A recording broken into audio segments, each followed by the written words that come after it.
अब हम लोग दो वेक्टर्स के प्रोडक्ट के बारे में, मल्टीप्लिकेशन के बारे में पढ़ेंगे। प्रोडक्ट ऑफ टू वेक्टर्स दो पार्ट्स में डिवाइड किया गया है। एक scalar product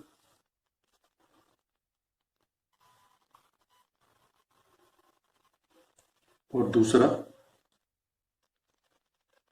vector product. Scalar product इसलिए बोलते हैं क्योंकि यहां पर जो रिजल्ट आता है वो स्केलर होता है, ठीक है। और इसको हम एक दूसरे नाम से भी पहचानते हैं, डॉट प्रोडक्ट। मतलब इसमें एक डॉट को यूज करते हैं वेक्टर प्रोडक्ट शो करने के लिए, जैसे vector A dot vector B. Vector product में जो रिजल्ट आता है वो वेक्टर होता है, मतलब उसके अंदर कुछ डायरेक्शन भी होती है। इसको हम वेक्टर प्रोडक्ट बोलते हैं। इसे हम क्रॉस प्रोडक्ट के नाम से भी जानते हैं, क्रॉस प्रोडक्ट। इस तरीके से और लिखते कैसे, vector A cross vector B. इसका आंसर स्केलर आएगा, इसका आंसर वेक्टर आएगा, ठीक है। अब हम लोग स्केलर प्रोडक्ट पे आते हैं।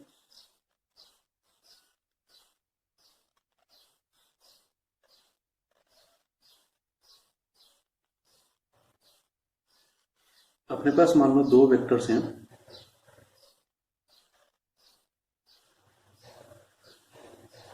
एक ये है वेक्टर ए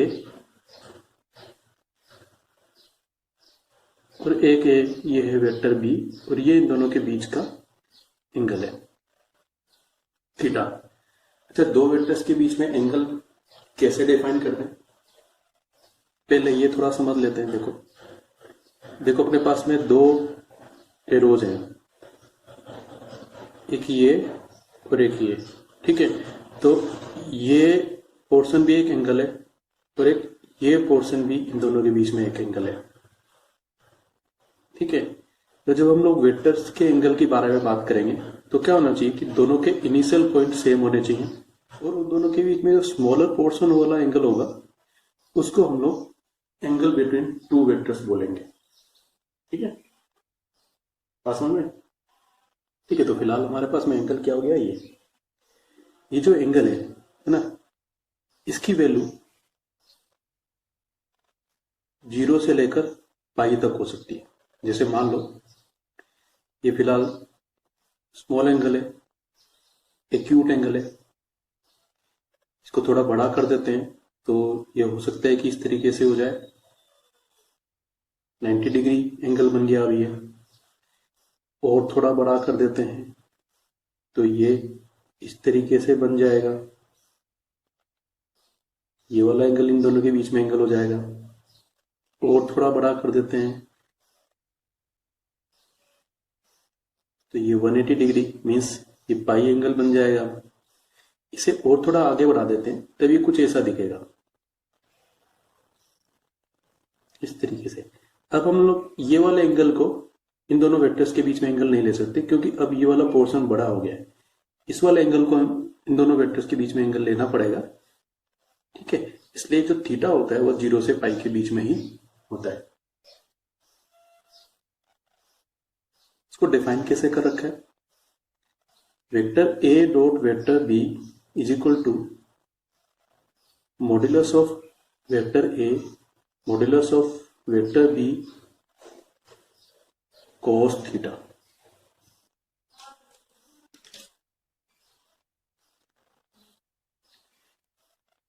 इसको बहुत अच्छी तरीके से हम लोगों को याद रखना है, ये बहुत ज्यादा काम आने वाला है। इसका जो आंसर आएगा ये स्केलर आएगा, ठीक है। अब यहां पर कुछ प्रॉपर्टीज हमारे लिए हैं जो स्केलर प्रोडक्ट से रिलेटेड है। वो ये है कि जो वेक्टर ए डॉट बी आएगा ये कुछ रियल वैल्यू होगा। ठीक है। दूसरा, हम लोग ए डॉट बी करें चाहे बी डॉट ए करें, यहाँ कोई फर्क नहीं पड़ता, इस केस के लिए अलाउड है, काफी काम की चीज है। तीसरा, if vector A and vector B दोनों आर नॉन जीरो वेक्टर्स, लेकिन फिर भी vector A dot vector B is equal to zero आ रहा है। ठीक है, तो इसका मतलब ये हो जाएगा कि modulus A modulus B cos theta is equal to zero. अब ये और ये दोनों क्योंकि नॉन जीरो वेक्टर्स हैं इसलिए दोनों जीरो हो नहीं सकते। इसका मतलब है cos theta is equal to zero, और कोस कब जीरो होता है? जब theta is equal to 90 degree, या इसको हम लोग पाई बाई 2 भी बोलते हैं। तो इसका मतलब ये हो गया कि vector A is perpendicular to vector B. ये बहुत ही काम की चीज है, दोनों तरीके से काम आता है कि if vector A dot vector B is equal to zero, तो इसका मतलब ये है कि वेक्टर ए और वेक्टर बी दोनों आपस में परपेंडिकुलर है। दूसरे तरीके से भी काम आता है कि if vector A and vector B are perpendicular, then we can do this vector A dot vector B is equal to zero. बहुत ही ज्यादा इंपॉर्टेंट है। ठीक है,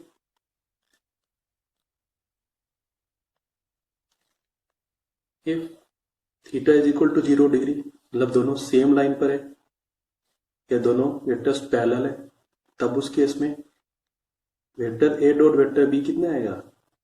modulus A multiplied by modulus B. ठीक है, अब मान लो ये दोनों वेक्टर्स सेम है, मैं इसको ऐसे लिख देता हूं, वेक्टर ए डॉट वेक्टर है तो यहां क्या आएगा? दो बार मॉडुलस वेक्टर ए हो जाएगा। इसका मतलब क्या है? इसका मतलब ये है कि A dot A is equal to square of modulus of A. ये रिजल्ट भी काफी ज्यादा काम का है। हम लोग इसको ऐसे भी काम में लेंगे, पर इसके उल्टे फॉर्म में इनको ज्यादा काम आएगा। हम लोगों को क्या करना होगा कि कोई भी वेक्टर है उसके मॉडुलस का स्क्वायर करना पड़ रहा है, तो इसको हम लोग सोल्व करने के लिए ए डॉट ए करके लिखेंगे। जैसे मान लो कि vector A plus vector B है और इसका मॉडुलस है, इसका स्क्वायर हम लोगों को करना पड़ रहा है, तो इसका मीनिंग क्या हो गया? इसका मतलब ये है कि ए प्लस बी डॉट फिर से vector A plus vector B, ये इसका मतलब है। अच्छा, यहीं पे थोड़ी सी और बात कर लेते हैं, जो आगे आने वाला था उसको हम लोग यहीं पे डील कर लेते हैं कि ऐसा कुछ लिखाई में आ गया तो हम लोग इसको अंडर करने के लिए क्या करने वाले हैं? ब्रैकेट 1 बाई 1 ओपन करने वाले हैं। पहले सपोज इस वेक्टर ए को उठाया तो उसको इस वेक्टर ए और इस वेक्टर बी के साथ पे डॉट करना है, तो हम लोग इसको ऐसे लिखेंगे, vector A dot vector A, then ये इसके साथ में मल्टीप्लाई होगा तो vector A dot vector B, then खत्म। अब बी को उठाना पड़ेगा, ये वेक्टर बी वेक्टर ए से डॉट होगा, vector B dot vector A, then ये वेक्टर बी इस वेक्टर बी से डॉट होगा, vector B dot vector B. इस तरीके से 1 बाई 1 हम लोगों को ब्रैकेट ओपन करना है, ना कि कोई फॉर्मूला यूज करना है। ठीक है, ए डॉट ए को तो हम लोग फिर से क्या ले सकते हैं?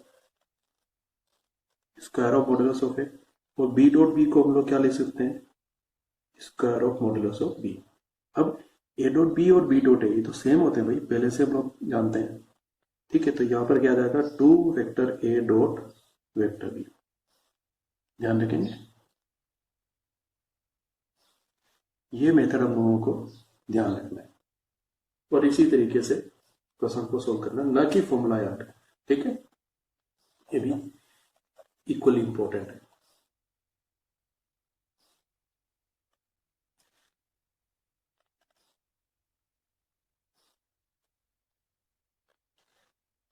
इफ थीटा इक्वल टू पाई ये 180 डिग्री, तब क्या हो जाएगा, दोनों अपोजिट हो जाएंगे, एंटी पैरेलल हो जाएंगे, अनलाइक हो जाएंगे।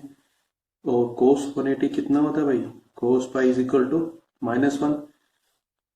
तो vector A dot vector B कितना आएगा, negative of modulus of vector A modulus of vector B. अब हमारे पास में जो वेक्टर्स आएंगे वो वेक्टर्स तो आई जे के टर्म्स में लिखे हुए होंगे, है ना। उनको कैसे डील करेंगे, देखो फिर से अपने पास ये 3 एक्सिस थे, यहाँ आई के पे, यहाँ जे के पे और यहाँ के। तो जब हम लोग आई डॉट आई डील कर रहे हैं तो दो दो आई है, तो दोनों एक ही तो हैं, एक ही डायरेक्शन में है ना। तो उनके बीच में एंगल कितना हो गया, 0। तब ये क्या बन जाएगा, एंगल 0 हो गया तो मॉडुलस आई कैप स्क्वायर, और आई कैप मॉडुलस कितना होता है, 1 होता है। तो इसका आंसर कितना आएगा, 1। इसी तरीके से हम लोग जे कैप डॉट जे कैप के लिए 1 बोल सकते हैं, और इसी तरीके से हम लोग के कैप डॉट के कैप इज इक्वल टू 1 बोल सकते हैं। अब यदि आई का डॉट प्रोडक्ट जे के साथ में या आई का डॉट प्रोडक्ट के साथ में आता है तब क्या होगा। अब देखो ये तीनों तो परपेंडिकुलर है ना, एक्स और वाई एक्सिस परपेंडिकुलर होते हैं ना, तो ये एंगल कितना आएगा, 90 डिग्री। ठीक है, तो इन दोनों केसेस में जो थीटा आने वाला है वो कैसे बन जाएगा, 90 डिग्री।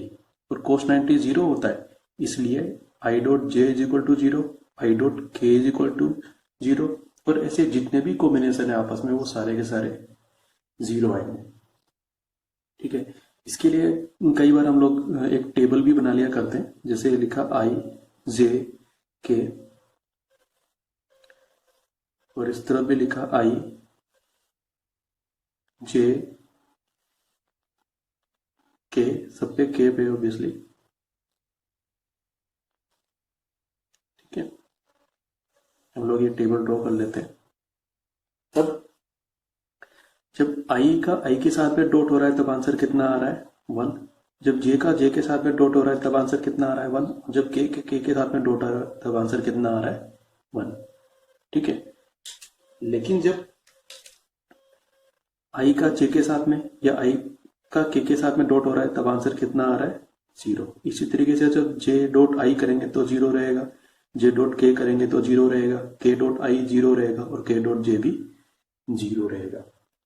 तो लोग इस तरीके से भी डॉट प्रोडक्ट को याद किया करते हैं। ठीक है, काम कहां पर आ रहा है, ये इस तरीके से काम आ रहा है। मान लो vector A equal to a1i plus a2j plus a3k, और vector B equal to b1i cap plus b2j cap plus b3k cap है, और हम लोगों को a डॉट बी करना पड़ रहा है, तो कैसे लिखेंगे, a1i cap plus a2j cap plus a3k cap dot b1i cap plus b2j cap plus b3k cap, ऐसे करना पड़ेगा। अब जैसे पहले मैंने बताया था वैसे 1 बाय 1 ब्रैकेट को ओपन करना है। पहले ये a1i इन सबके साथ मल्टीप्लाई होगा, तो जब इसको मैं इन सबके साथ मल्टीप्लाई करूंगा तो हमारे पास में आएगा a1 b1, फिर आएगा i डॉट i, आगे आई डॉट आई कितना आएगा, 1। बाद में इसकी वैल्यू हम लोग 1 रख देंगे।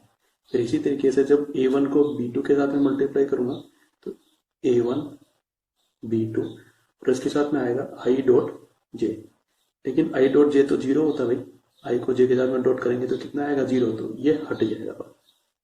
इसी तरीके से a1 b3 फिर आई डॉट के।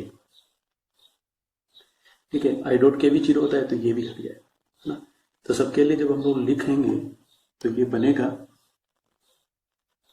a2 b1 j dot I, a2 b2 j dot j, a2 b3 j dot k। इसमें ये 1 हो जाएगा और ये दोनों हट जाएंगे। Next a3 b1 k dot I 0 हो जाएगा बाद में, A3 B2 K dot J और फिर लास्ट में A3 B3 K dot K। ठीक है, ये दोनों हट जाएंगे और हमारे पास में आएगा A1 B1 plus A2 B2 plus A3 B3। कुछ लोग इस फॉर्मूले को डायरेक्ट याद कर लेते हैं, इंपॉर्टेंट है। नेक्स्ट अपने पास में है एंगल फाइंड आउट करना। एंगल फाइंड आउट करने के लिए हम लोग cos थीटा यूज करते हैं हमेशा, ध्यान रखें। cos थीटा इस फॉर्मूले के हिसाब से कितना आएगा, vector A dot vector B divided by modulus of vector A into modulus of vector B। यहाँ पर A डॉट B के हिसाब से cos थीटा की वैल्यू पॉजिटिव भी आ सकती है, नेगेटिव भी आ सकती है, और उसी हिसाब से थीटा की वैल्यू ऑब्ट्यूज एंगल भी आ सकता है और एक्यूट एंगल भी आ सकता है। ठीक है, तो हम लोगों को इसको अच्छे से याद रखना है, बहुत ही इंपॉर्टेंट है, सुपर इंपॉर्टेंट। एंगल निकालने के लिए ये ही काम में लेना है। नेक्स्ट हम लोग कुछ वेक्टर ए है और बी प्लस सी के साथ में इसको डॉट करना है। तो ये वैसे तो हम लोग सीख चुके हैं, पर फिर भी एक बार और देख लेते हैं कैसे करेंगे। 1 बाई 1 ब्रैकेट को ओपन करेंगे, vector A dot vector B then plus vector A dot vector C, इस तरीके से करेंगे। इसी तरीके से मान लो अपने पास में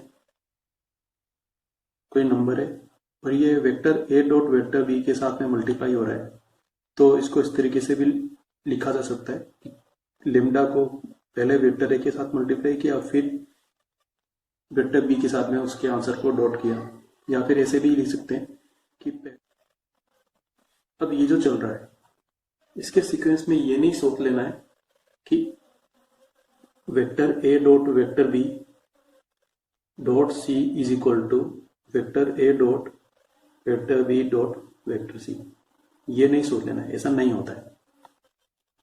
ठीक है, यहाँ पर गलती हो जाती है कि जैसे A dot B is equal to B dot A आ रहा है ना, और ये सब ब्रैकेट्स ओपन हो रहे हैं, तो हम लोग यहाँ पर कई बार ये मान लेते हैं कि A dot B bracket dot C is equal to A dot bracket B dot C. दोनों सेम नहीं होता है, दोनों अलग है। अब हम लोग पढ़ते हैं vector product of two vectors. ठीक है, पहले हम लोगों ने स्केलर प्रोडक्ट पढ़ा था, इसको स्केलर इसलिए बोल रहे थे क्योंकि उनका जो आंसर था वो स्केलर आ रहा था। अब हम लोग इसको वेक्टर इसलिए बोल रहे हैं क्योंकि दोनों वेक्टर्स के मल्टीप्लीकेशन से हम लोगों को वेक्टर आंसर मिलेगा। आई बात समझ में? ठीक है, इसी को हम लोग क्रॉस प्रोडक्ट भी बोलते हैं।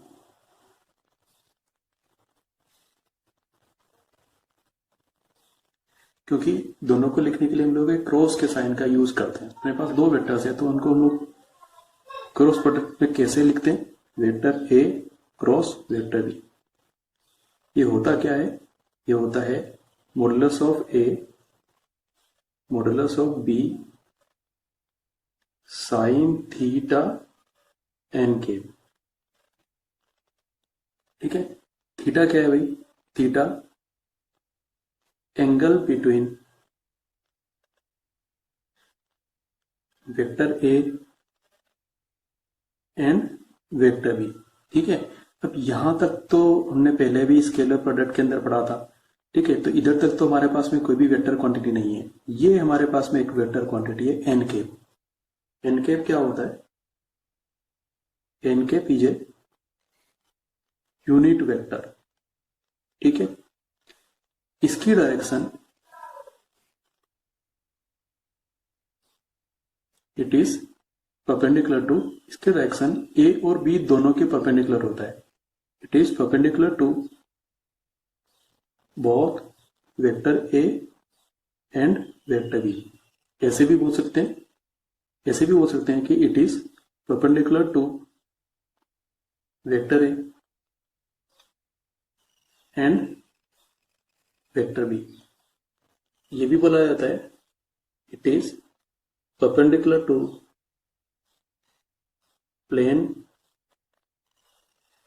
containing vector A and vector B.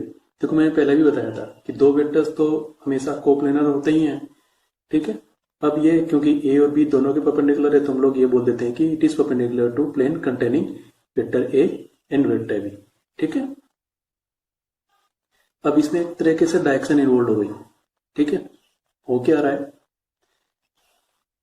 हम लोग कुछ इस तरीके से ले लेते हैं।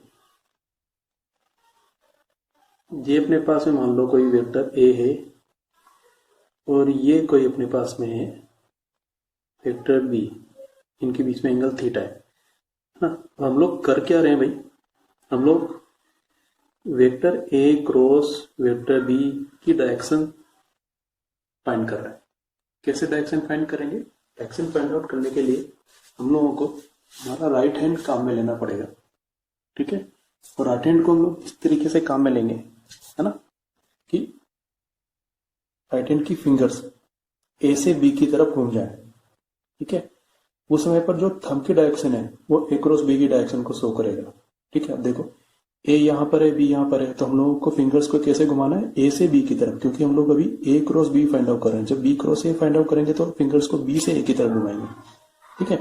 अभी हम लोगों को ए क्रॉस बी की डायरेक्शन फाइंड आउट करनी है, तो हम लोग फिंगर्स को, हमने राइट हैंड यूज किया, फिंगर्स को ए से बी की तरफ घुमा लिया, ठीक है। अभी थंब किस तरफ है, ऊपर की तरफ है, पेज के ऊपर की तरफ, पेज से बाहर की तरफ निकल रहा है, ठीक है। तो इस समय पर ए क्रॉस बी की डायरेक्शन जो है वो पेज से बाहर की तरफ आ रही है, इसलिए हम लोग इसको डॉट से शो करेंगे, ठीक है। इसकी जगह पर मैं इसी फिगर के लिए बी क्रॉस ए की डायरेक्शन निकाल रहा होता, तब क्या होता, अब की बार हम लोग बी से ए की तरफ फिंगर्स को मूव करेंगे। कैसे करेंगे, हाथ को उल्टा कर देंगे, ठीक है।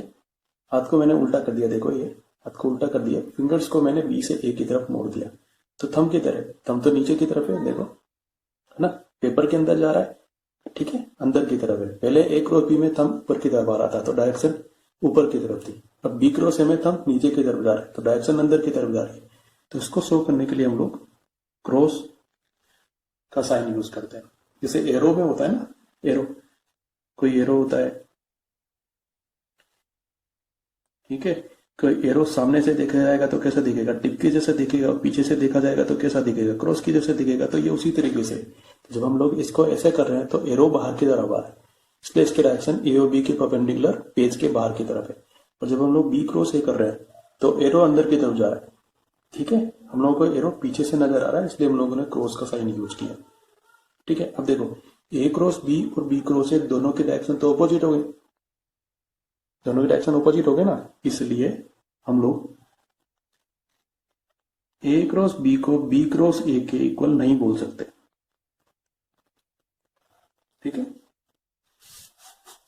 क्यों, क्योंकि डायरेक्शन अपोजिट हो गई, ठीक है। होता क्या है, A cross B equal to negative of B cross A, ये माइनस साइन इसलिए लगा है क्योंकि इन दोनों की डायरेक्शन अपोजिट होती है, इसलिए हम लोग ये भी लिख सकते हैं कि B cross A is equal to negative of A cross B. हाँ, मैग्नीट्यूड दोनों का सेम होएगा, है ना। मैग्नीट्यूड इसका कैसे लिखेंगे, ए क्रॉस बी का, हम लोग इसके मैग्नीट्यूड को लिखेंगे modulus A cross B is equal to modulus of modulus A modulus B sine theta इन के, और फिर उसका मॉड्यूलस। अब मॉड्यूलस में ये तो पहले से पॉजिटिव है, ये पहले से पॉजिटिव है, साइन थीटा का मॉड्यूलस, हाँ भाई, vector A modulus vector B modulus, ये लिखा जा सकता है, ये लिखा अपन ने साइन थीटा का मॉड्यूलस, और फिर मॉड्यूलस ऑफ एन के, क्योंकि ये सारे मल्टीप्लाई हो रहे हैं इसलिए तीनों चारों के मॉड्यूलस हम लोगों ने अलग अलग ले लिए। अब ये तो यूनिट वेक्टर है तो इसका मैग्नीट्यूड तो 1 आएगा ना भाई, तो हमारे पास में क्या आएगा, modulus A cross B is equal to modulus of A modulus of B modulus sine theta. यहां से हम लोग मॉड्यूलस साइन थीटा निकाल सकते हैं, तो modulus sine theta is equal to modulus of A cross B divided by modulus of A into modulus of B. इस वाले फॉर्मूले को हम लोग ए और बी के बीच में एंगल फाइंड आउट करने के लिए यूज नहीं करते। एंगल के लिए कौन सा वाला फॉर्मूला काम में ले आता है, याद करो, cos theta equal to vector A dot vector B divided by modulus A modulus B. हम लोगों को इस वाले फॉर्मूले को एंगल फाइंड आउट करने के लिए काम में लेना, न कि इसको। अब हम दो वेक्टर्स वेक्टर ए और वेक्टर बी के परपेंडिकुलर कोई वेक्टर फाइंड आउट करते हैं। देखो यहाँ पर ए क्रॉस बी के अंदर क्या हो रहा था कि ए क्रॉस बी की जो डायरेक्शन है वो इनके परपेंडिकुलर है ना। तो इसका मतलब है हम simply plus minus vector A cross vector B से ए और बी दोनों के परपेंडिकुलर वेक्टर निकाल सकते हैं। लेकिन ये कंप्लीट नहीं है, क्योंकि हमको इससे ए और बी के परपेंडिकुलर वेक्टर तो मिल जाएगा, लेकिन हम लोगों को ये नहीं पता है कि उसकी लेंथ कितनी है। तो हम लोग यहाँ पर इसको लेमडा से मल्टीप्लाई कर देते हैं तो बोल देते हैं कि ए और बी के परपेंडिकुलर वेक्टर ये होगा। अब अपन को क्वेश्चन में कोई एडिशनल कंडीशन दे रखी होगी, वहां से हम लोग लेमडा फाइंड आउट करेंगे। और यदि एडिशनल कंडीशन नहीं दे रखी होगी तो हम लोग इसी को यूज करके ए और बी के परपेंडिकुलर वेक्टर निकालेंगे। ठीक है। Next, unit vector perpendicular to both vector A and vector B. हम लोगों को अब क्या निकालना है? Unit vector. यूनिट वेक्टर मतलब जिसकी लेंथ 1 होती है। ठीक। अब देखो हम लोगों ने ए क्रॉस बी तो निकाला हुई है। ए क्रॉस बी में एन कैप क्या था? यूनिट वेक्टर ये तो था जो वेक्टर ए और वेक्टर बी के परपेंडिकुलर है। तो हम लोगों को इसका यूनिट वेक्टर निकालना है। तो इसका यूनिट वेक्टर निकालने के लिए इसमें इसके मैग्नीट्यूड से डिवाइड कर देंगे।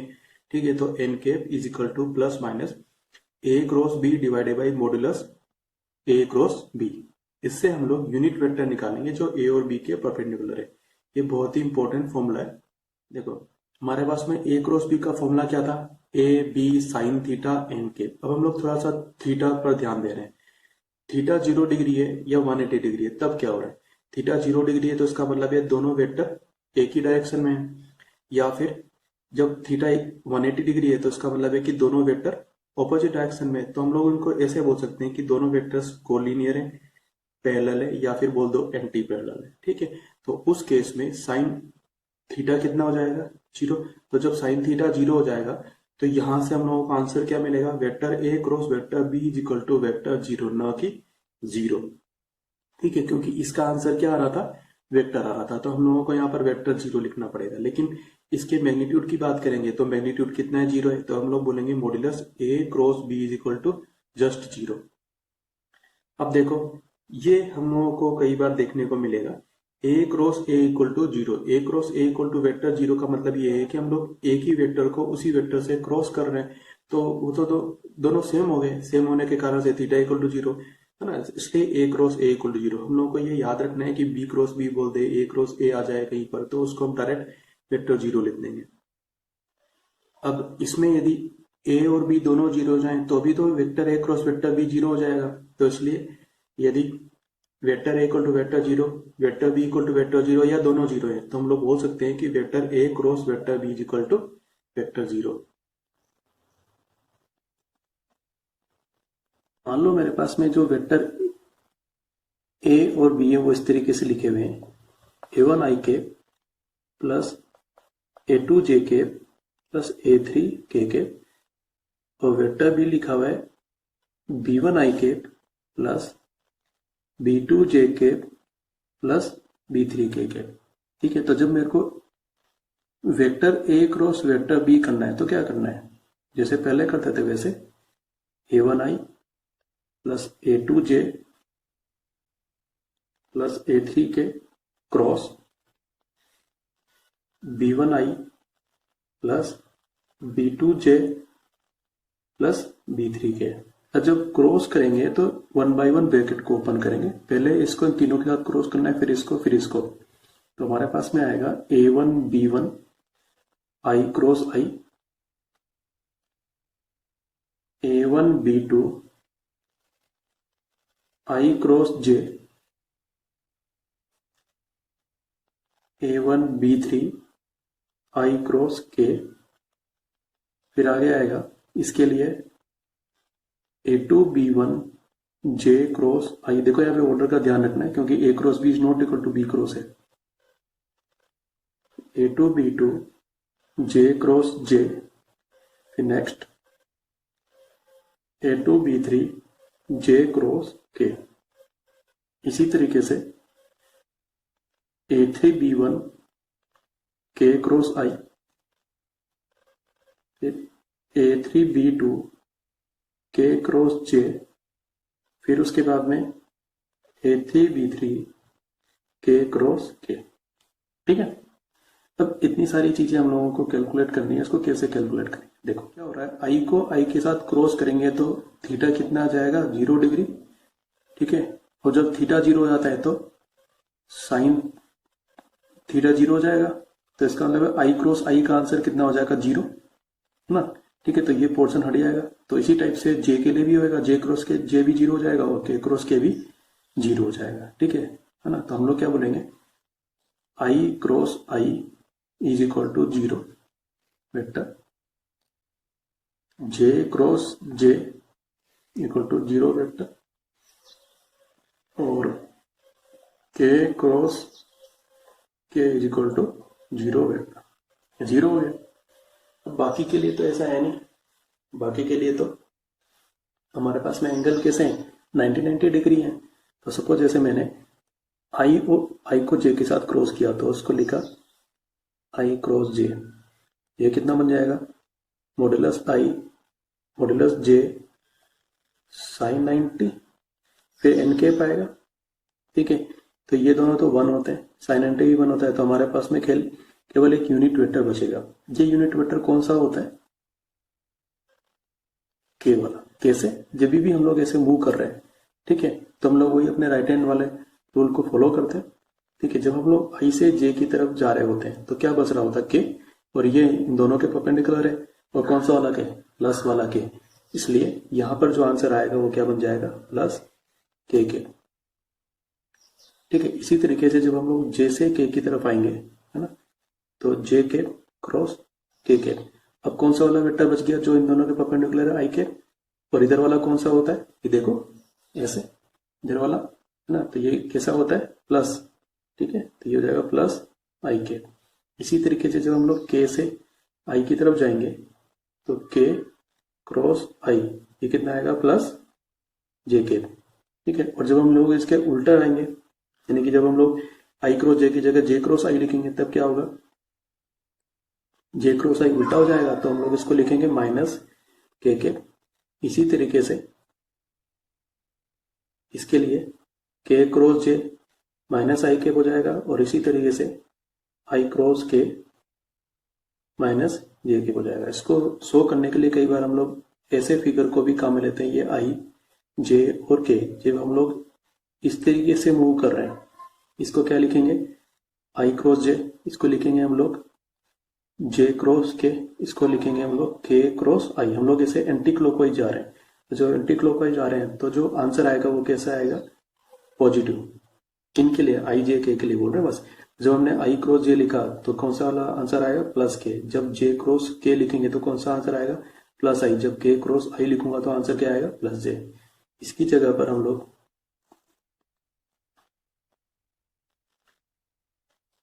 क्लॉकवाइज डायरेक्शन में जाते हैं, इस तरीके से, इस तरीके से, इस तरीके से, तो इन सबके साइन चेंज हो जाता है और आंसर कैसा लिखा जाएगा, नेगेटिव लिखा जाएगा। तो जब मैं जे क्रॉस आई लिखूंगा तो क्या लिखूंगा, माइनस के। जब आई क्रॉस के लिखूंगा तो आंसर क्या लिखूंगा, तो आंसर लिखूंगा आई से के की तरफ आ रहे हैं ना, उल्टा जा रहे हैं, तो माइनस जे। जब मैं के क्रॉस जे लिखूंगा तो आंसर क्या लिखूंगा, माइनस आई। ठीक है, अब या तो इस तरीके से इसको कर लो, नहीं तो हमारे पास में एक और मेथड है, हम लोग डिटर्मिनेंट्स को यहां पर यूज करते हैं। ठीक है, और इसको इस तरीके से लिखते हैं, vector A cross vector B is equal to I J K. क्योंकि पहले ए लिखा है तो इसके नीचे ए के कोफिशिएंट्स लिख दूंगा, A1 A2 A3। फिर बी लिखा है तो बी के कोफिशिएंट्स लिख दूंगा, B1 B2 और B3, और फिर इसको मैं आगे सोल्व कर लूंगा। हम लोग क्या लिखेंगे, आई लिखेंगे, आई कैप के लिए इस रो और इस रो कॉलम को हटा देंगे और छोटा डिटरमिनेंट बनाएंगे, A2 A3 B2 B3। फिर माइनस जे कैप लिखेंगे, जे के लिए इस रो और इस कॉलम को डालेंगे, बाकी जो बचेगा A1 A3 B1 और B3 इनको लिखेंगे, A1 A3 B1 B3। फिर हम लोग के कैप को लिखेंगे, देखो यहाँ पे माइनस लगाना जरूरी है, आई और जे के में नहीं लगाते। हम लोग इस रो जिसमें के है और इस कॉलम को हटा देंगे, जो छोटा वाला डिटरमिनेंट आएगा उसको लिख देंगे।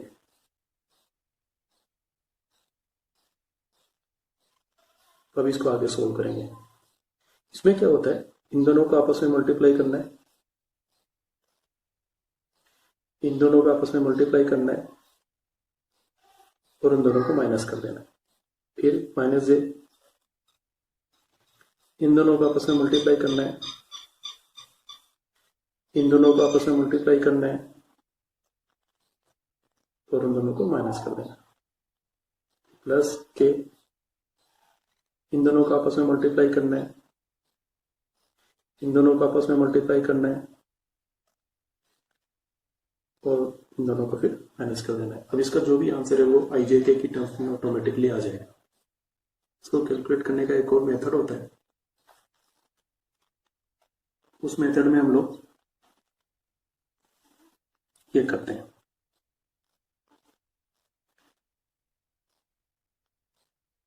ए क्रॉस बी के जो डिटरमिनेंट है इसको हम लोग इस तरीके से लिख लेते हैं, आई जे के A1 A2 A3 B1 B2 B3।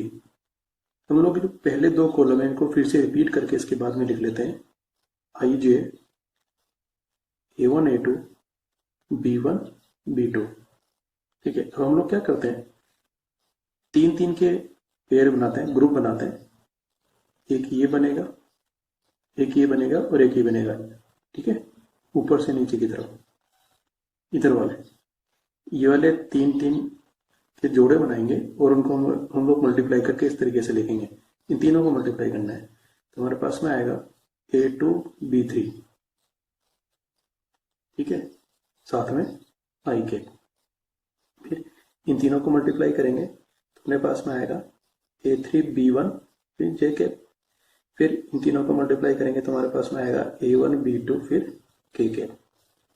इसमें से हम लोग इधर वाले तीन के पेयर्स को माइनस कर देंगे, ये वाला और ये वाला। ठीक है, यहाँ ब्रैकेट लगाना जरूरी है, यहाँ पर ये गलती होती है ज्यादातर। इनको लिया पहले B1 A2 के प्लस ये वाला B2 A3 आई के प्लस ये वाला B3 A1 जे के। फिर इसको सॉल्व कर लेते हैं तो जो आंसर आना है वो सेम ही आएगा। ये वाला मेथड काम लो चाहे ये वाला मेथड, इसमें गलती होने के चांस थोड़े ज्यादा रहते हैं बच्चों से, इसमें गलती होने के चांस कम होते हैं, तो मैं इस मेथड को प्रीफर करूंगा। नेक्स्ट हम लोग एरिया कैलकुलेट करेंगे।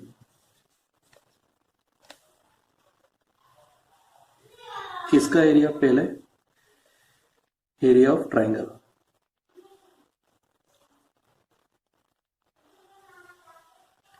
अपने पास कोई ट्राइंगल है, ठीक है, ये मान लो अपने पास वेक्टर ए है और ये वेक्टर बी है और इन दोनों के बीच में एंगल कितना है, थीटा है। तो इसका एरिया होगा half modulus vector A cross B. इसी तरीके से दूसरा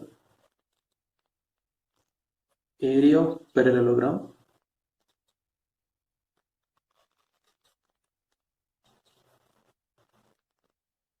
अपने पास कोई पैरेललोग्राम है,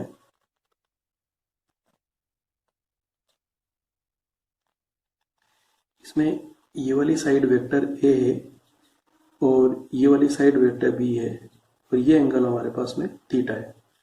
तो इसका एरिया होगा मॉड्यूलस ए क्रॉस बी।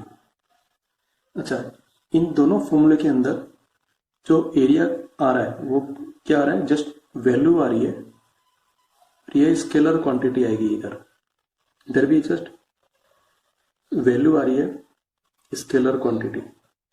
ठीक है, जब हम लोग को वेक्टर एरिया पूछेगा तब क्या बोलेंगे,